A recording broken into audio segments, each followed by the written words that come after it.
I'm Kurt Steger, and I teach natural sciences here at Paul Smith College. I've been here since 1987 and enjoyed every minute of it.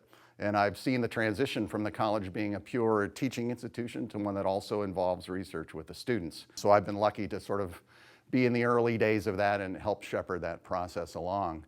And what I'd like to do is explain a few things. One is how important having research at the college is, how it involves students and how it benefits the college. And also a little bit of what goes into this and what's required to make this happen. Our motto here at the college is it's about the experience. And our selling point, you could say, is not just the beautiful location, but it's the hands-on approach to education, that we really do it. We really walk the walk and talk the talk more than I think a lot of other colleges do.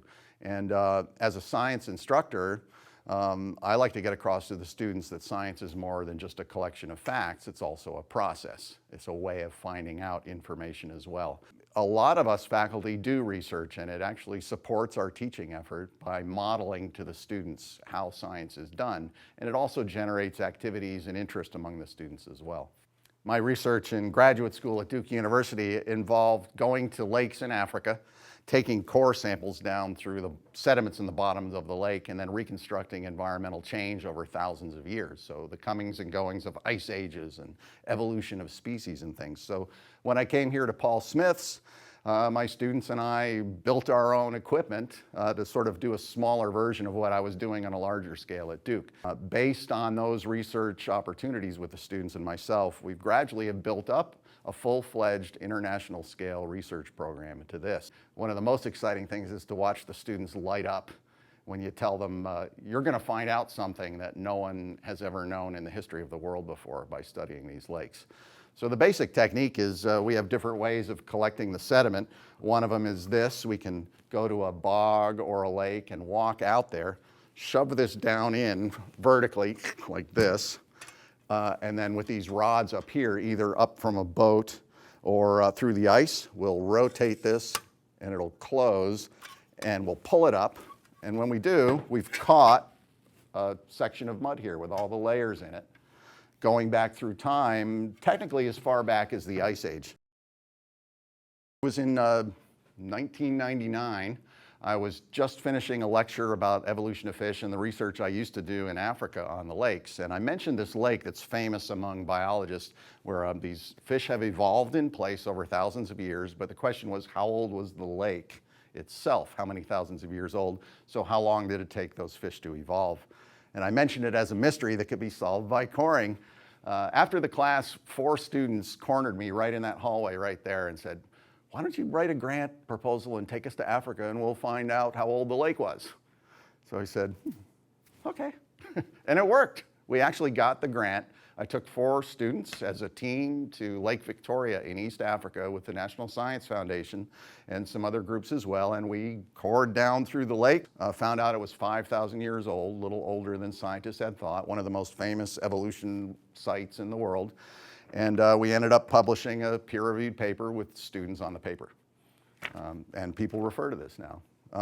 Since then, I've taken, I think, a dozen students to different parts of Africa to do this kind of research. When you do get published in the literature, you get press coverage. So the National Science Foundation, who funded this, also helped promote this information, and we got international coverage. You can search it out on the web.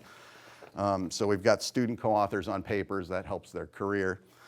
It's great free press for the college.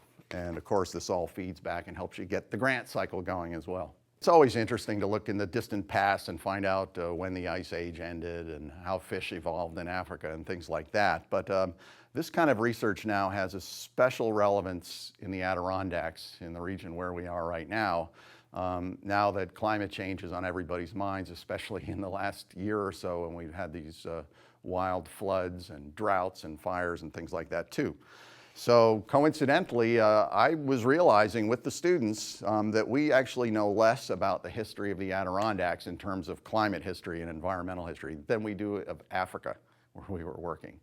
And this turns out to be really important because in addition to having a very good chance that we're going to live in a warmer world that these students are, there's also going to be change in precipitation, either getting wetter or drier.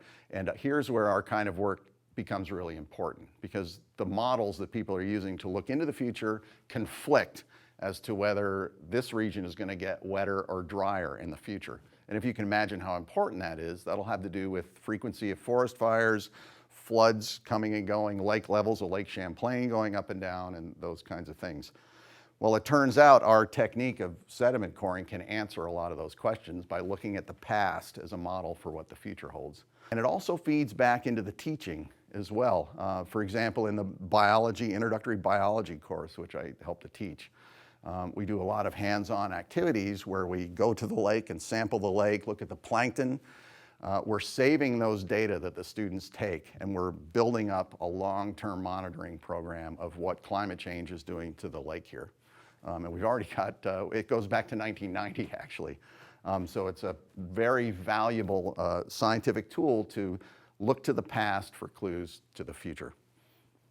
Once you have your really good research, then you have to publish it, and that takes peer review, and it needs to be in a reputable journal. For example, the biggest journal in the country is called Science. It comes out every week.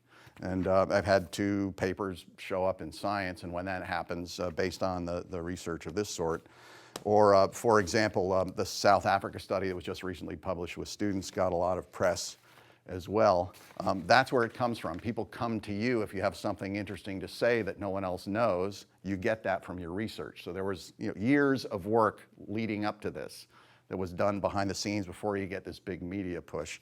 I recently published a book called Deep Future about the long-term future of climate change from a historical perspective, and that's been sold around the world. Here's a Spanish translation just came out. It just came out in paperback, and they're selling it in Taiwan, and went on a book tour in Australia. So whenever I go, I mean, I'm presenting myself as the professor from Paul Smith's from the college, and I talk about the experiences with the students as well. It's a finely tuned, closely interacting system that requires a lot of time and energy to do it, a lot of background work that's invisible unless you know how this kind of a system works.